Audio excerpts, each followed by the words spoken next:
Gion Tummers ist User Experience und Information Architecture Designer bei der Firma Demodern, einer Digitalagentur, die sich besonders auf die digitale Kommunikation sämtlicher Branchen spezialisiert hat.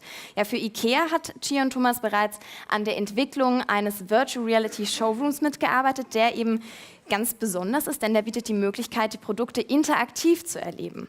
Er selbst beschreibt sich als Problemlöser, der die Dinge einfach geschehen lassen will und eine ganz besondere Begeisterung für neue Technologien und Innovationen hat. Und da würde ich sagen, lösen wir doch das Problem gemeinsam mit ihm und holen ihn hier auf die Bühne. Hier ist für euch Gion Tummers.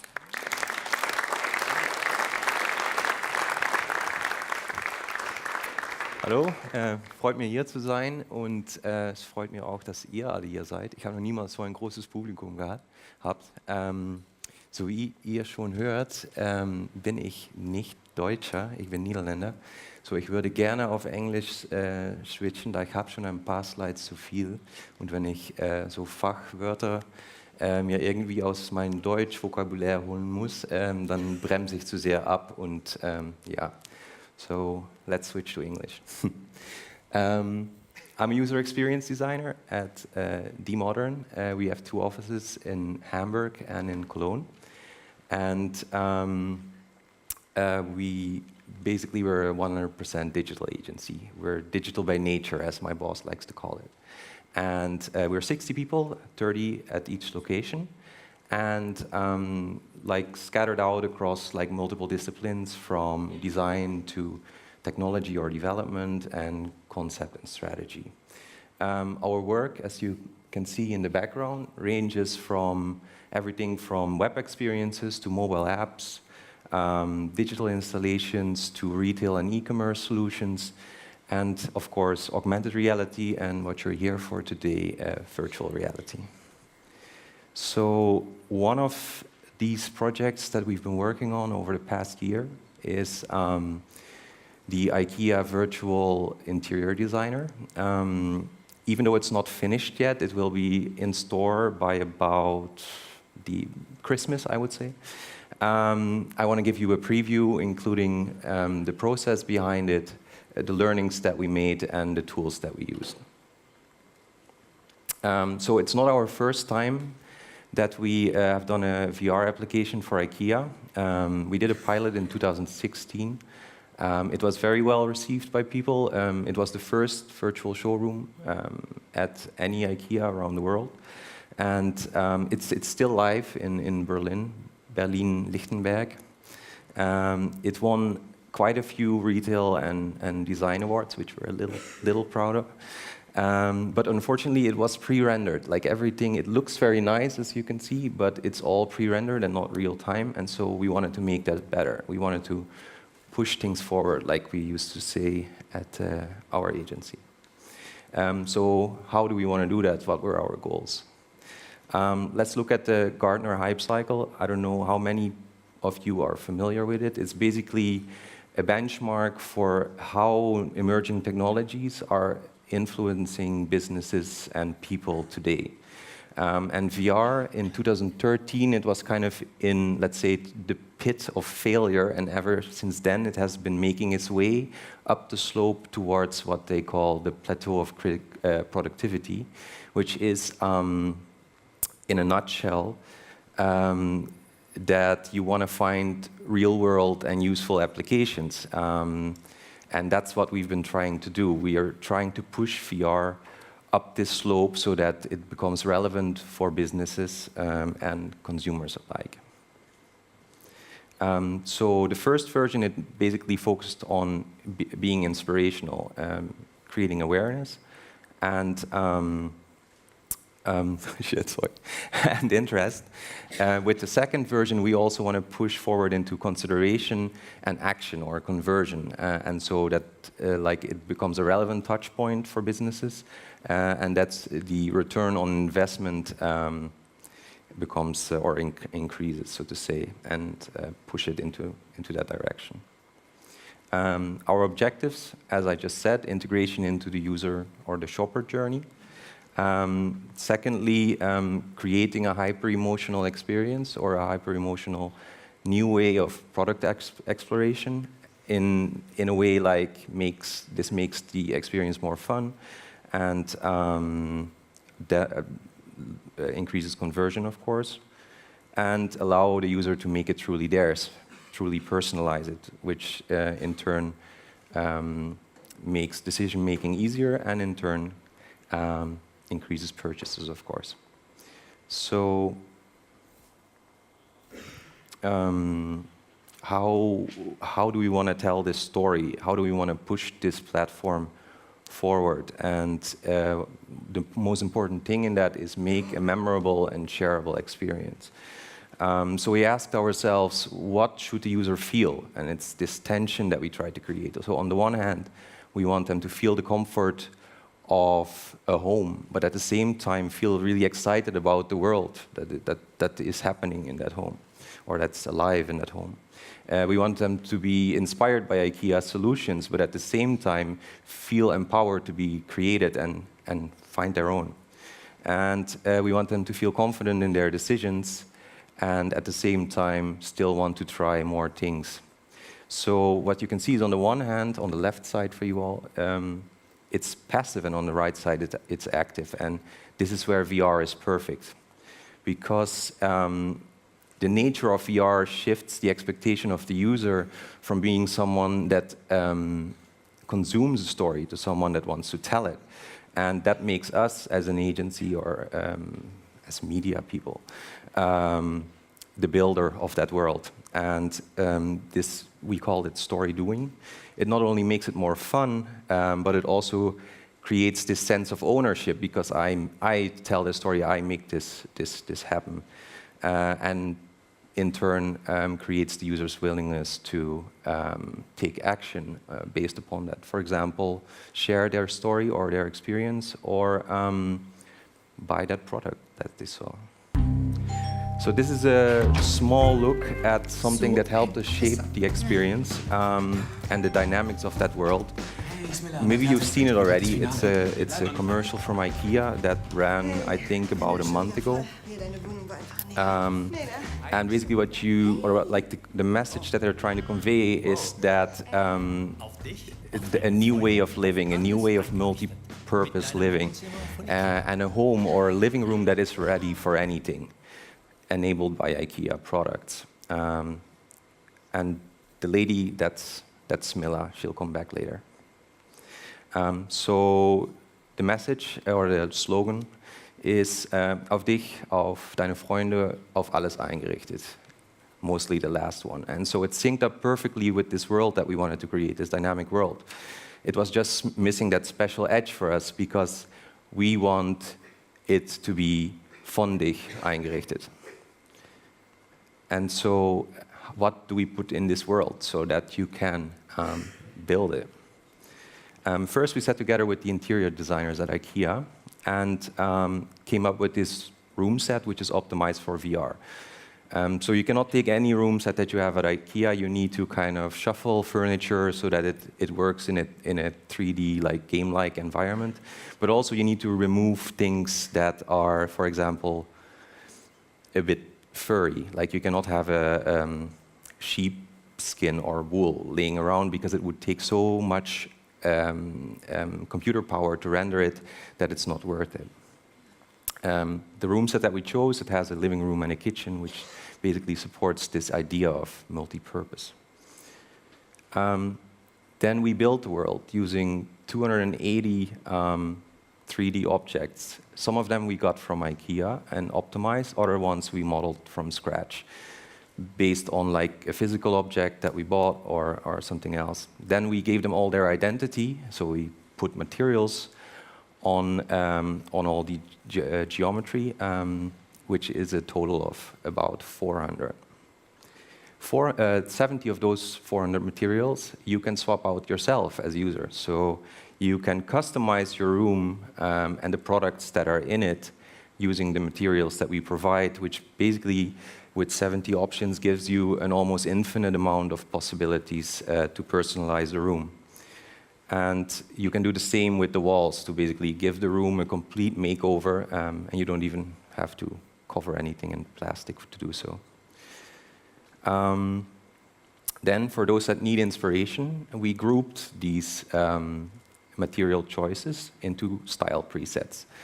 So there's 4, and there's something for everyone, so that when you don't feel so inspired or to be creative yourself, you can pick one.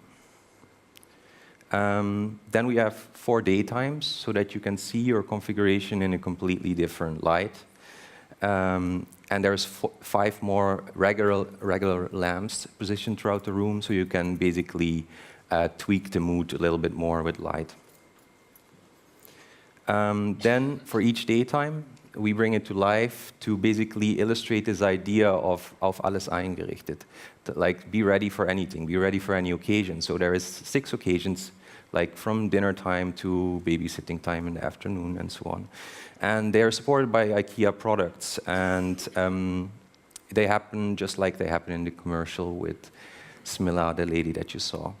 They're all brought to life through little micro-interactions. For example, when the kids are there for babysitting time, you can play Jenga with them, or you can do sports and play with the yoga ball that's laying around in the morning.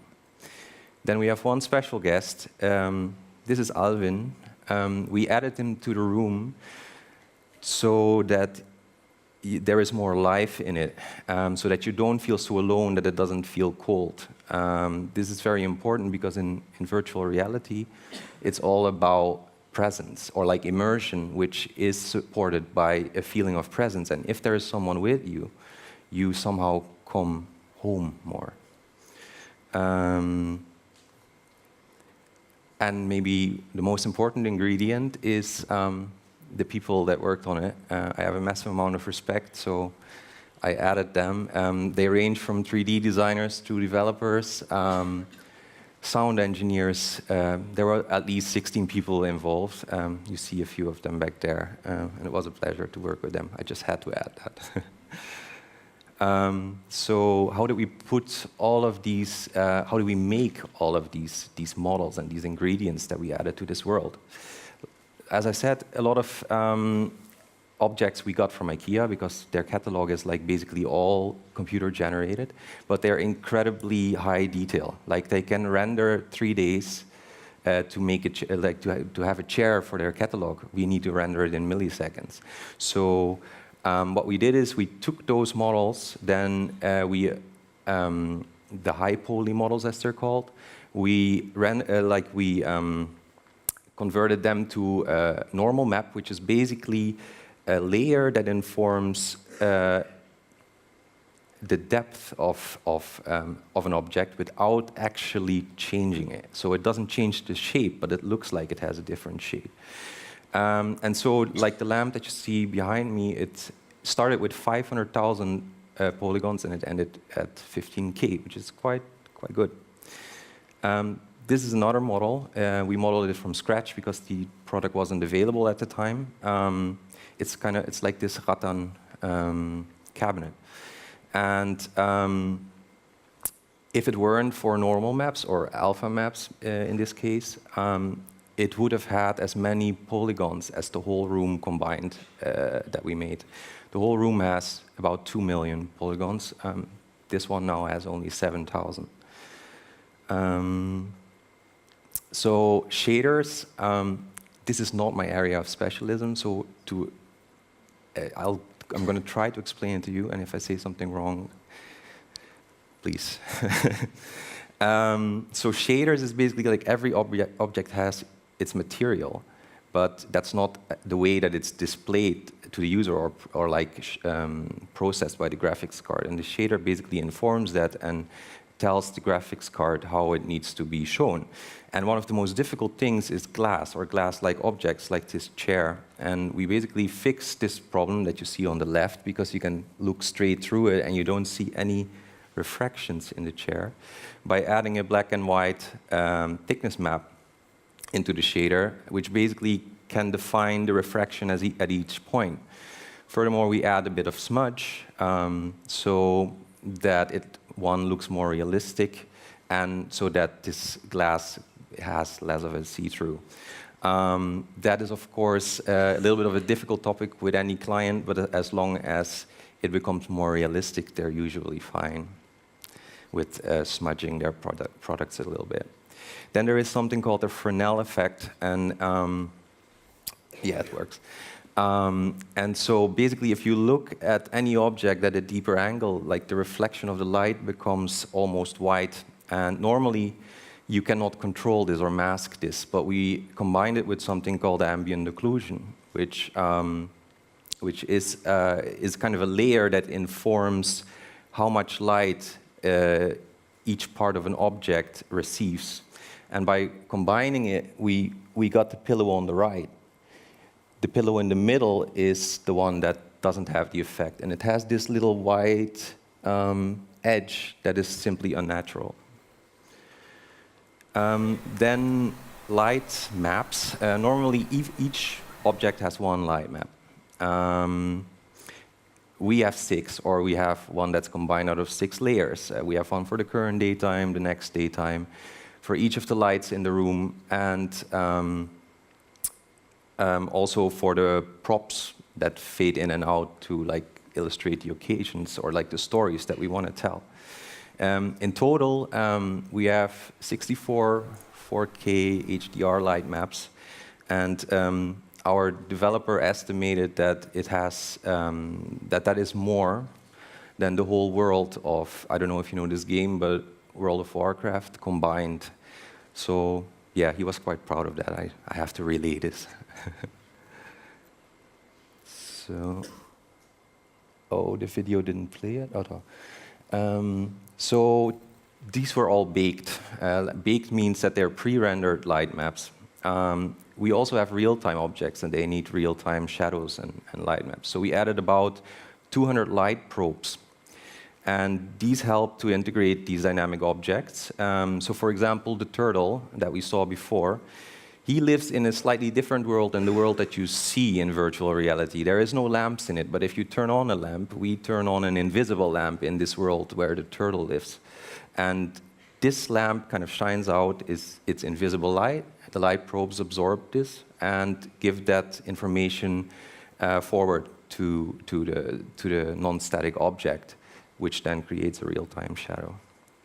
Lastly, we wrapped stereoscopic panographic images around the room so that we could visualize the different times of day. One of the most difficult things in that was orienting and like figuring out how to, at what times of day to shoot so that the light that you see in the pictures matches the light that we wanted to have in the room.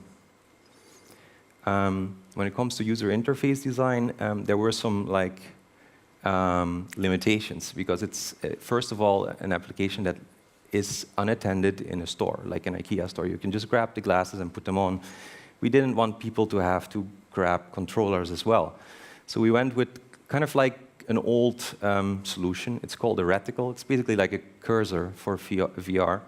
And if you look around, the cursor simply goes with you. It's always in the middle. It's an accessible solution. Everyone gets it, and it's rock solid. So as far as interface goes, we tried different types. In the end, we went with bubbles or like circular interfaces because, one, they're minimal, like the brand of Ikea. They're relatively flexible and scalable. And they provide an excellent division between the realistic world around you and the interface, which is not always the case in VR games. Sometimes the object itself is the interface, but for us it was important that everyone kind of gets the interface, so this division is important. So we brought it into the 3D world. The thing you just saw was our first application. And we optimized them for the 3D world, but still kept this authentic IKEA feel to it. By making the spheres 3D, you can look at the materials that we present at every like angle and like so that all the kinds of light reflection are visible. While still, because it's circles or spheres, it's still very forgiving towards its environment, or, for example, the product information that we want to show. The same, we extended and we made little glass spheres, and we filled them with more complex options, like style choices. We also added direct object interaction by For example, you can change the light, and through like a fuse mechanism, the user can switch it on and off. To give the user an idea of what's going to happen, we introduced some iconography. Then we also added voice control, because we wanted to explore more refined ways of interaction. And it should actually play. Yeah. That's my colleague.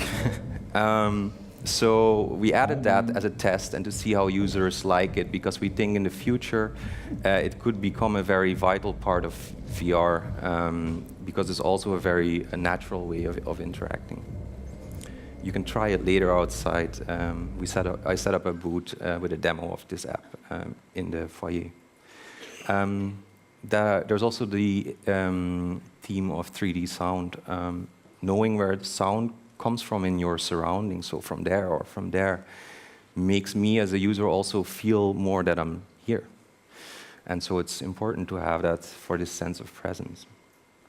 So we spent a night at Ikea, like rubbing pillows and turning on cooker hoods. And then we put all these sounds throughout the room. I didn't manage to put these into the Keynote as like the binaural, in a binaural way, so like a 3D way, but it will illustrate it anyway. So first of all, we added like a room static, because each room, even if it's quiet, it still has a sound. You will probably not hear this. Then we added building noises like the postman coming by. We added street sounds like dogs barking or a car driving by. Then we added story narration, so that Smilla, the lady from the commercial, in addition to sound effects, can kind of bring this story, this room to life. Then we added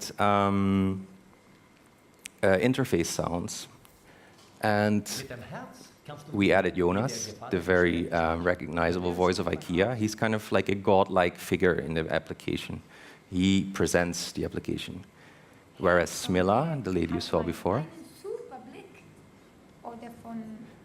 is with you in the room and talks exactly at the point where you should be or where you should focus.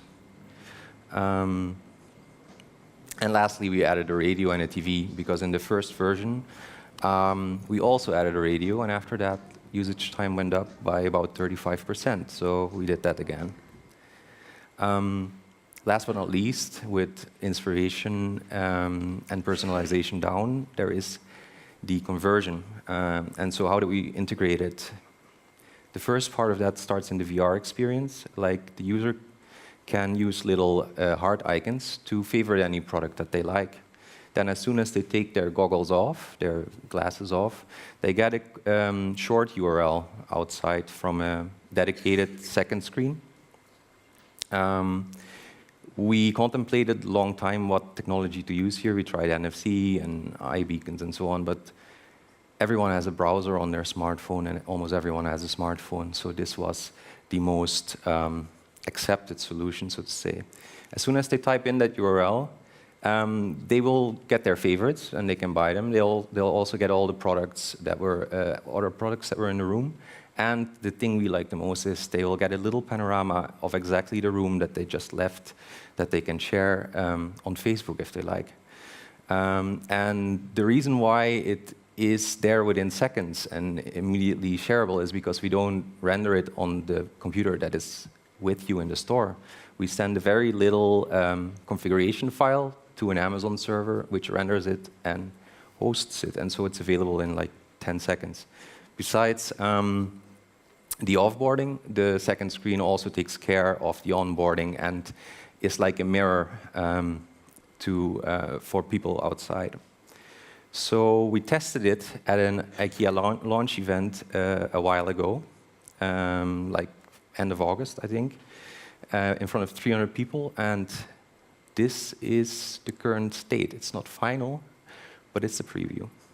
It's the end of paper shuffling, marathon meetings, coffee to go juggling, mail fending, lunch queuing, road raging, grocery dragging and commuting while gasping for air. It's the end of a long day, but the beginning of life. because I am home.